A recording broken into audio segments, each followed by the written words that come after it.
دوستوں، آپ کو معلوم ہونا چاہیے کہ میرے والد بغداد کے سب سے بڑے تاجر اور امیر ترین آدمیوں میں سے تھے۔ میں ابھی کم سن ہی تھا کہ ان کا انتقال ہو گیا اور ان کی ساری دولت ورثے میں مجھے مل گئی۔ میں نے ہوش سنبھالنے کے بعد اپنی جائیداد کو تحویل میں لیتے ہی اللے تللے شروع کر دیے۔ میں زرق برق کپڑے خرید کر پہنتا، کھانے پینے پر بے تحاشا خرچ کرتا، غرض کے اپنے ہم عمر اور بالکل بے پرواہ اور فضول خرچ نوجوانوں کی صحبت میں گلچھرے اڑانے کے سوا مجھے کوئی کام نہ تھا۔ میں یہ سمجھتا تھا کہ ساری عمر اسی طرح کھیل کود میں گزر جائے گی، مگر کچھ عرصے بعد جب میری غفلت کم ہوئی تو پتہ چلا کہ سب جمع پونجی ختم ہونے کو ہے، اور اگر اب فضول خرچی سے باز نہ آیا تو کل کو بھیک مانگتا نظر آؤں گا۔ ڈر کے مارے میرا دل بیٹھ گیا اور مجھے وہ کہاوت یاد آ گئی جسے والد صاحب اکثر دہرایا کرتے تھے: موت کا دن بہتر ہے پیدائش کے دن سے، زندہ کتا بہتر ہے مردہ شیر سے، اور قبر بہتر ہے مفلسی سے۔ میں نے اپنی بچی کھچی جائیداد اور گھر کا سارا سامان 3000 درہم میں بیچا اور دل سے ڈر اور پریشانی کو رخصت کیا اور ٹھان لی کہ سوداگر بن کر ملک گھوموں پھروں گا۔ میں نے لمبے سفر کی تیاری کر لی، کئی طرح کا خاصا بہت سا مال تجارت کرنے کے لیے خرید لیا۔ اپنا سامان لے کر میں ایک بڑی کشتی میں بیٹھ گیا جو اور بھی کئی تاجروں کو لے کر بصرہ کی بندرگاہ جا رہی تھی۔ بندرگاہ میں ایک جہاز کھڑا تھا، میں اس پر سوار ہو گیا۔ بصرہ سے روانہ ہونے کے بعد ہم بہت عرصے تک دن رات سفر کرتے رہے، کبھی ایک جزیرے سے دوسرے جزیرے پر جاتے، کبھی ایک ملک سے دوسرے ملک کا رخ کرتے، اور جہاں جہاں جہاز لنگر انداز ہوتا اپنا سامان وہاں بیچ کر وہاں کی سوغات خریدتے یا پھر مال سے مال بدل لیتے۔ اسی طرح چلتے چلاتے ہمارا گزر ایک ایسے جزیرے کے پاس سے ہوا جو بالکل جنت کا نمونہ تھا۔ اس کے کنارے پہنچ کر ہمارے کپتان نے لنگر ڈال دیا اور مسافروں کے اترنے کا بندوبست کیا۔ مسافر اتر کر مختلف کاموں میں مصروف ہو گئے، کسی نے چولہا بنا کر آگ جلائی، کوئی کپڑے دھونے لگا، بعض بیٹھ کر کھانے پینے اور گپیں لڑانے لگے، اور چند ایک جن میں میں بھی شامل تھا جزیرے کی سیر کو نکل گئے۔ ہم سب اس طرح اپنے اپنے کاموں یا تفریح میں مگن تھے کہ ایک دم جہاز پر سے کپتان حلق پھاڑ کر چیخا: فوراً جہاز پر آ جاؤ، جلدی کرو، اگر تم زندہ رہنا چاہتے ہو تو سب کچھ چھوڑ چھاڑ کر بھاگو، خدا تم پر رحم کرے، کیونکہ یہ جزیرہ نہیں ہے بلکہ ایک بہت بڑی مچھلی کی پیٹھ ہے۔ یہ مچھلی بابا آدم کے زمانے سے یہاں سمندر میں سو رہی تھی، اسی لیے اس کی پیٹھ پر مٹی جم گئی ہے اور درخت اگائے ہیں۔ اب جو تم نے وہاں آگ جلائی تو اسے گرمی محسوس ہوئی اور وہ جاگ گئی۔ ارے کم بختوں، وہاں کھڑے میرا منہ کیوں تک رہے ہو؟ جلدی کرو، بھاگو، ورنہ یہ مچھلی ایک دم سمندر میں غوطہ لگا جائے گی اور تم سب ڈوب مرو گے۔ کپتان کی چیخ پکار سن کر مسافروں میں بھگدڑ مچ گئی۔ وہ اپنے کپڑے، جوتے، ٹوپیاں، برتن چھوڑ کر جہاز کی طرف گرتے پڑتے دوڑے۔ اس افراتفری کے عالم میں وہ سب لوگ تو خیریت سے جہاز پر چڑھ گئے جو جہاز سے قریب تھے، جو لوگ ذرا فاصلے پر تھے، اور میں بھی انہی میں شامل تھا، وہ دوڑتے ہوئے آ ہی رہے تھے کہ جزیرہ بڑے زور سے ہلا اور غپ سے سمندر میں ڈوب گیا۔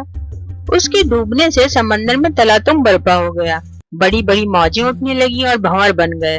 ان بدنصیب لوگوں میں جو موجوں میں غوطے کھا کر ڈوب رہے تھے میں بھی شامل تھا۔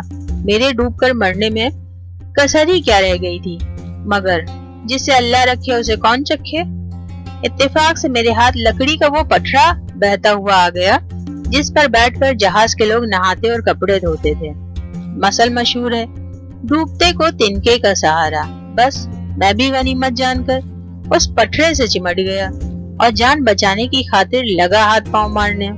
موجوں کا وہ زور تھا کہ میں جہاز سے دور بھاگا جا رہا تھا، ہر چند کوشش کی مگر جہاز تک نہ پہنچ سکا۔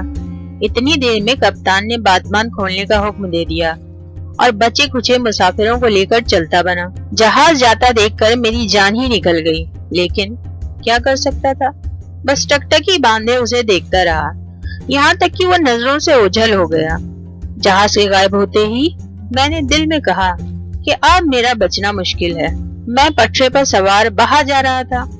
آخر رات ہو گئی، ہر طرف اندھیرا چھا گیا، لہروں کا شور، ہوا کی سائیں سائیں، اتنا بڑا سمندر اور میں اس میں اندھیری رات میں اکیلا۔ خدا کے سوا اور کون وہاں میرے ساتھ ہوتا؟ یوں ہی وہ رات گزر گئی۔ اگلا دن بھی ختم ہوا۔ میں اسی طرح ہوا اور پانی کے زور سے بہتا جاتا تھا۔ آخر بہتے بہتے وہ پٹرا ایک پہاڑی جزیرے کے کنارے پہنچ گیا، جہاں جنگل ہی جنگل تھا اور درخت کے ٹہنے پانی کے اوپر پھیلے ہوئے تھے۔ میں نے اچھل کر ایک موٹا سا ٹہنا پکڑ لیا اور اس پر چڑھ کر گھسٹتا گھسٹتا خشکی پر جا پہنچا۔ گویا دوبارہ زندگی مل گئی۔ کنارے پر اتر کر مجھے احساس ہوا کہ میری ٹانگوں میں دم نہیں رہا ہے اور مچھلیوں کے کاٹنے سے ان میں جگہ جگہ درد ہو رہا ہے۔ تکلیف اور تھکن کے مارے مجھ پر غشی طاری ہو گئی۔ میں ساری رات مردے کی طرح پڑا رہا۔ صبح ہوئی تو مجھے ہوش آیا۔ میری ٹانگیں سوج کر کھپا ہو گئی۔ میں مشکل سے گھٹنوں کے بل رینگ سکتا تھا۔ اتفاق سے اس جزیرے پر پھلوں کے بے شمار درخت اور ٹھنڈے میٹھے پانی کی ندی یا یوں کہیے کہ تالاب بھی موجود تھا۔ چنانچہ کھانے پینے کا مجھے بہت آرام تھا۔ چند دن بعد میرے تن بدن میں پھر سے جان آ گئی اور دل زندہ ہو گیا۔ میں نے ایک درخت کی ٹہنی کو توڑ کر لاٹھی بنا لی اور اس کے سہارے جزیرے کی سیر کو نکل پڑا کہ دیکھوں تو کہ یہ کون سا علاقہ ہے اور خدا نے یہاں کیسے کیسے درخت اگائے ہیں اور اپنی قدرت کے کیا کیا تماشے دکھائے ہیں۔ ایک دن جب میں مزے سے اس جنت میں گھوم رہا تھا جہاں پہلے کبھی نہ آیا تھا تو مجھے دور ایک عجیب سی چیز نظر آئی جو بظاہر کوئی جنگلی جانور یا سمندری بلا معلوم ہوتی تھی۔ میں نے اس کے پاس جا کر ذرا غور سے دیکھا تو پتہ چلا کہ ایک بہت عمدہ نسل کی بہت خوبصورت گھوڑی درخت سے بندھی کھڑی ہے۔ گھوڑی مجھے دیکھتے ہی زور سے ہنہنائی کہ میرے کان بہرے ہو گئے اور میں پیچھے کو بھاگا۔ فوراً ایک آدمی جو شاید اس کا سائز تھا اس طرح اچھل کر سامنے آیا جیسے زمین سے نکلا ہو اور میرے پیچھے لگ گیا۔ ارے بتاؤ تو صحیح، تم کون ہو؟ کہاں سے آئے ہو؟ یہاں کیا کر رہے ہو؟ میں رک گیا اور جواب دیا، اے میرے آقا، میں ایک بدنصیب پردیسی ہوں۔ مجھے میرے ساتھی سمندر میں چھوڑ کر چلے گئے تھے۔ میں سمجھا تھا کہ ڈوب کر مر جاؤں گا، لیکن خدا کی مرضی یہ نہ تھی۔ اس نے میرے زندہ رہنے کا سامان کر دیا اور آخر کار سمندری لہروں نے مجھے اس جزیرے پر لا چھوڑا۔ اس شخص نے میرا ہاتھ تھام لیا اور ساتھ چلنے کو کہا۔ وہ مجھے ایک تہخانے میں لے گیا۔ وہاں اس نے دسترخوان بچھایا اور کئی طرح کے کھانے میرے سامنے لا رکھے اور کہا کہ جی بھر کے کھاؤ۔ جب میں خوب سیر ہو گیا تو اس نے مجھ سے اول تا آخر میری کہانی سنی۔ میرا ماجرا سن کر وہ بہت حیران ہوا۔ اتنے میں میں نے پوچھا، اے میرے صاحب، اب آپ تو فرمائیے کہ آپ یہاں کس غرض سے ٹھہرے ہوئے ہیں اور یہ گھوڑی ساحل پر کیوں باندھی ہے؟ اس شخص نے جواب دیا، تمہیں معلوم ہونا چاہیے کہ اس جزیرے پر مہر جان بادشاہ کی حکومت ہے۔ میں اور میرے ساتھی شاہی سائز ہیں۔ بادشاہ کے استبل کی دیکھ بھال ہمارے ذمے ہے۔ ہر مہینے چاند کی 14ویں تاریخ کو ہم گھوڑیاں ساحل پر باندھ کر ادھر تہخانوں میں چھپ جاتے ہیں۔ ان گھوڑیوں کی بو سونگھ کر سمندری گھوڑے موجوں سے نکل کر ساحل پر آتے ہیں۔ جب وہ دیکھتے ہیں کہ آس پاس کوئی آدمی نہیں تو گھوڑیوں سے جمع کرتے ہیں۔ پھر وہ گھوڑیوں کو کھینچ کر اپنے ساتھ سمندر میں لے جانا چاہتے ہیں۔ اس میں وہ ناکام رہتے ہیں کیونکہ گھوڑیاں مضبوطی سے بندھی ہوتی ہیں۔ کام بنتا نہ دیکھ کر انہیں غصہ آ جاتا ہے اور وہ ہنہنا کر گھوڑیوں کو دلتیاں مارنے لگتے ہیں۔ شور سن کر ہمیں معلوم ہو جاتا ہے کہ سمندری گھوڑے شرارت پر اتر آئے ہیں۔ چنانچہ ہم بھی شور و غل مچاتے ہوئے تہخانوں سے نکل کر ساحل کی طرف دوڑتے ہیں۔ ہمیں آتا دیکھ کر سمندری گھوڑے فوراً سمندر میں کود کر غائب ہو جاتے ہیں اور ہم گھوڑیوں کو کھول کر اپنے شہر کا راستہ لیتے ہیں۔ ان گھوڑیوں سے جو بچڑے و بچڑیاں پیدا ہوتی ہیں ان کا جواب نہیں۔ ایسا معلوم ہوتا ہے کہ پرستان کے گھوڑے گھوڑیاں ہیں۔ خیر، یہ باتیں تو ہوتی رہیں گی، تم بیٹھ کر سستا لو۔ اب سمندری گھوڑوں کے برآمد ہونے کا وقت ہوا جاتا ہے۔ اس کام سے فراغت ہوئے تو پھر ہم تمہیں اپنے بادشاہ مہر جان کے پاس لے چلیں گے اور اپنا ملک دکھائیں گے۔ میاں تمہاری قسمت اچھی ہے جو ہم سے ملاقات ہو گئی، ورنہ ساری عمر ویرانے میں کٹ جاتی۔ میں نے اس کی بات سن کر اسے دعائیں دی اور شکریہ ادا کیا۔ ہماری بات چیت ختم ہوئی تھی کہ باہر سے ہنہنانے اور مارنے کی آوازیں آنے لگی۔ سائز فوراً اچھل کھڑا ہوا اور تلوار اور ڈھال اٹھا کر باہر بھاگا۔ میں بھی پیچھے پیچھے ہو لیا۔ باہر جا کر دیکھا تو بہت سے اور آدمی بھی باہر سے نکل آئے ہیں اور میرے ساتھی کی طرح تلواروں سے ڈھالیں بجا بجا کر شور مچا رہے ہیں۔ لوگوں کو آتا دیکھ کر اور اس شور کو سن کر سمندری گھوڑا بڑا گھبرایا اور جلدی سے سمندر میں اتر گیا۔ ہم اطمینان سے گھوڑی کے پاس بیٹھ گئے۔ تھوڑی دیر میں دوسرے سائز بھی اپنی اپنی گھوڑیاں لیے پہنچے۔ مجھے دیکھ کر انہیں تعجب ہوا اور وہ پوچھنے لگے کہ یہ آدمی کہاں سے آیا۔ میں نے انہیں بھی اپنا قصہ سنا دیا۔ ان کا کام پورا ہو چکا تھا اور انہوں نے چلنے کی ٹھان لی۔ میں بھی ان کے ساتھ ہو لیا۔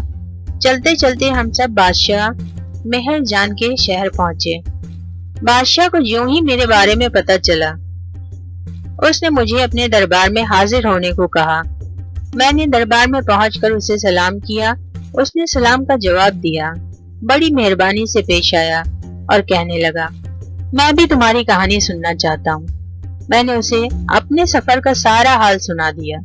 وہ حیران ہوا اور بولا، تمہاری قسمت اچھی ہے، ورنہ تمہیں مرنے سے کون بچاتا؟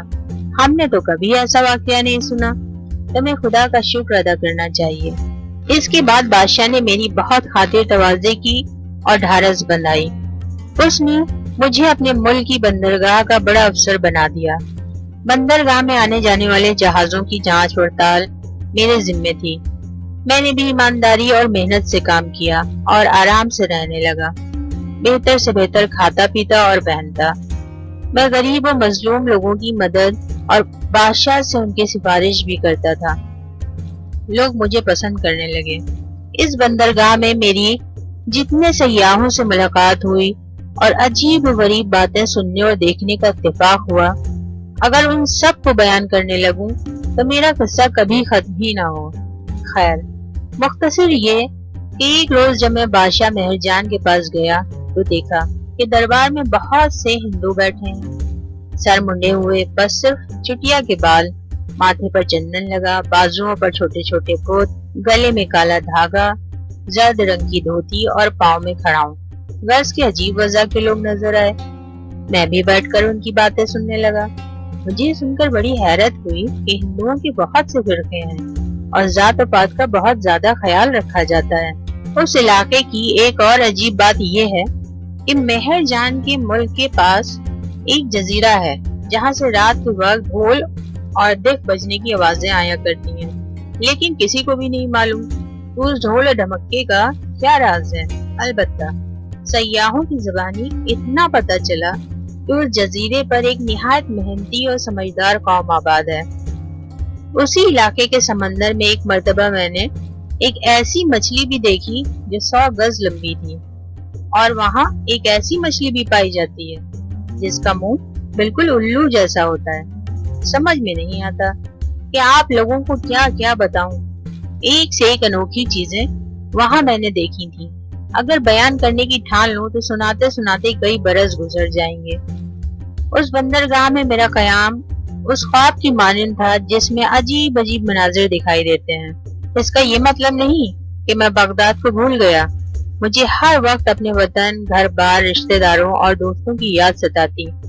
بار بار یہی خیال دل میں آتا کہ اب شاید وہاں کبھی جانا نصیب نہ ہوگا۔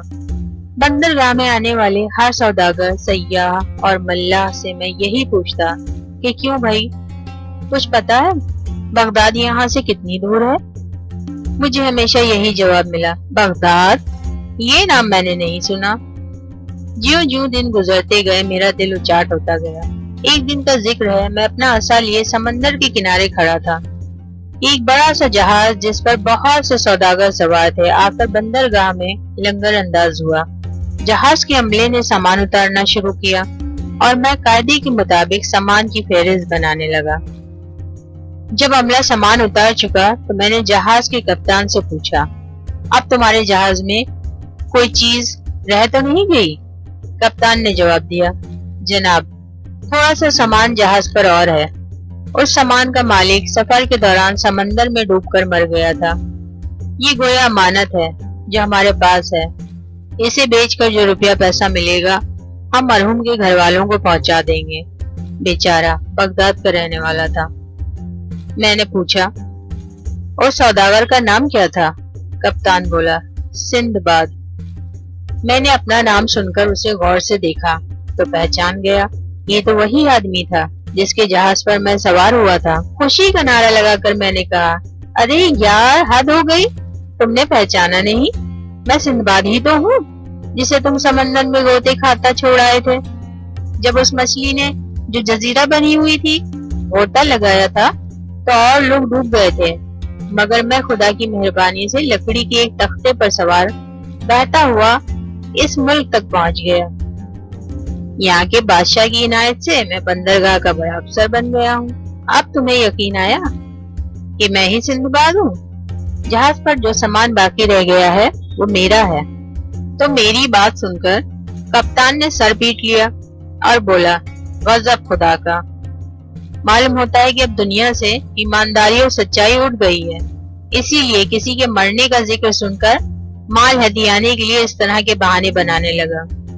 جا جا جا، یہ جھانسا کسی اور کو دے۔ ہم نے اپنی آنکھوں سے سندباد کو ڈوب کر مرتے دیکھا ہے، کئی مردے بھی زندہ ہوتے ہیں۔ ہم سندباد کا مال ہرگز بھی نہ دیں گے۔ میں نے کہا، کپتان صاحب خفا نہ ہو، ذرا دیر میری بات تو سنو، میں ثابت کیے دیتا ہوں کہ میں سندباد ہوں۔ اس کے بعد میں نے سفر کے سارے حالات دوسرے مسافروں کے سامنے بیان کیے کہ کس طرح ہم گھر سے روانہ ہوئے، کہاں کہاں گئے، کب اس جزیرے پر پہنچے جہاں ہمارے کئی ساتھی ڈوب مرے تھے اور میں جہاز سے بچھڑ گیا تھا۔ اس کے علاوہ ایک دو باتیں ایسی تھیں جن کا میرے اور کپتان کے سوا کسی کو علم نہ تھا، وہ باتیں بھی میں نے ظاہر کر دی۔ سفر کا حال اور راز کی باتیں سن کر ان سب کو میرے سندباد ہونے کا یقین ہو گیا۔ وہ بولے، خدا کی قسم ہمیں پورا یقین تھا کہ تم ڈوب گئے ہو۔ حیرت ہے کہ تم بچ نکلے، خدا نے تم کو نئی زندگی عطا کی ہے۔ میرا سارا سامان صحیح سلامت جہاز پر سے اتارا گیا۔ مجھے یہ دیکھ کر بڑی خوشی ہوئی کہ ساری پیٹیاں اسی طرح بندھی ہوئی تھیں جیسے میں نے انہیں چھوڑا تھا، ہر ایک پر میرا نام لکھا ہوا تھا۔ میں نے سامان کھول کر بہت ہی عمدہ اور قیمتی چیزیں نکالی اور انہیں لدوا کر بادشاہ مہر جان کے پاس لے گیا۔ میں نے کہا، میری طرف سے یہ حقیر تحفے قبول کریں، میں آپ کو ایک خوشخبری سنانے آیا ہوں۔ میرا کھویا ہوا مال اور اسباب آج مجھے مل گیا۔ پھر میں نے اسے سارا قصہ سنایا، جسے سن کر بادشاہ بہت حیران ہوا اور کہنے لگا، تمہارا موت کے منہ سے نکل کر ہمارے ملک آ جانا ہی بڑا عجوبہ تھا، لیکن یہ نیا واقعہ تو اور بھی عجیب ہے۔ یہ کہہ کر اس نے مجھے بہت سے انتہائی قیمتی تحفے دیے۔ میں نے اپنا سارا مال اچھے داموں میں فروخت کر دیا اور اس کے بدلے اس ملک کا نادر اور قیمتی سامان خرید لیا۔ جب سارا مال اور اسباب جہاز پر لد گیا اور کپتان نے روانگی کا ارادہ ظاہر کیا تو میں بادشاہ کے حضور میں پہنچا اور اس کی مہربانی اور محبت کا بہت بہت شکریہ ادا کر کے وطن جانے کی اجازت چاہی۔ بادشاہ نے مجھے اور کئی تحفے دیے اور خدا حافظ کہا۔ بادشاہ سے رخصت ہو کر میں بندرگاہ گیا اور جہاز پر سوار ہو گیا۔ خدا کا نام لے کر ہم چل پڑے۔ اس مرتبہ قسمت نے ہمارا ساتھ دیا۔ اس بار سفر میں کوئی حادثہ پیش نہ آیا۔ بہت دن رات سفر کرنے کے بعد ہم صحیح سلامت بصرہ پہنچ گئے۔ میں نے چند دن وہاں قیام کیا اور پھر اپنا مال لے کر بغداد کا راستہ لیا۔ گھر پہنچ کر مجھے جتنی خوشی ہوئی میں بیان نہیں کر سکتا۔ میرے گھر پہنچنے کی خبر پھیلی تو سارے دوست، احباب اور رشتے دار دوڑے دوڑے مبارکباد دینے آئے۔ میرے پاس اب دولت کی تو کوئی کمی نہیں تھی۔ میں نے بہت سے نئے مکان اور زمینیں خرید لی، سینکڑوں آدمی ملازم رکھ لیے، تجارت کر کے خوب روپیہ کمایا تھا۔ کوئی دن ایسا نہ تھا جب میں اپنے دوستوں کی دعوت نہ کرتا۔ وہ جو کسی نے کہا ہے نا کہ ہر روز روز عید تھا اور ہر شب شب برات، وہی حال میرا تھا۔